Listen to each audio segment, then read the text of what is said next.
So hi friends, అందరికీ చూస్తున్నారు కదండి. ఈరోజైతే నేను కోకో చేలోకి వెళ్ళాను. అవి బ్రేక్ చేసి ఫ్రూట్ అనేది బయటకు తీయడానికి అని చెప్పి వెళ్ళాము. అవి నిన్ననే కొన్ని కోసి స్టోర్ చేసి ఉంచేసాము.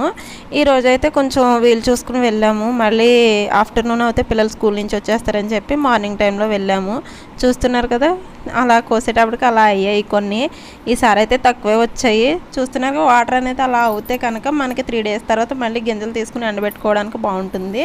నెక్స్ట్ అయితే మళ్ళీ అవి అంటే దాంట్లోనే కొన్ని ఫ్రూట్స్ డిఫరెంట్గా ఉన్నాయని చెప్పేసి అవి సపరేట్గా పెట్టించాను నేను. కొన్ని ఎల్లో కలర్లో, కొన్ని గ్రీన్ కలర్లో ఉన్నాయనుకుంటున్నారా? అవి అయితే ముగ్గిపోయినాయనండి. ఒక్కొక్క సైడ్ ఎల్లో వచ్చినాయి అంటే అవి ముగ్గిపోయినట్టే. సో అయితే మనం బ్రేక్ చేసుకుని ఫ్రూట్ అనేది బయట తీసుకుందాం. సపరేట్గా ఇవైతే ఒక చెట్టుకి కాసాయి. ఇవైతే కొంచెం డిఫరెంట్గా ఉన్నాయని చెప్పేసి మీకు చూపించాలని వీడియో అయితే తీసుకున్నాను. సో ఫైనల్గా చూసారు కదా, ఇవిగోండి మన కోకో ఫ్రూట్స్ అయితే ఇవి స్టెప్ బై స్టెప్ కింద లాస్ట్లో ఎండిపోయిన తర్వాత పెట్టాను చూడండి. ఓకేనా? నచ్చితే లైక్ చేయండి, షేర్ చేయండి, సబ్స్క్రైబ్ చేసుకోండి. బాయ్.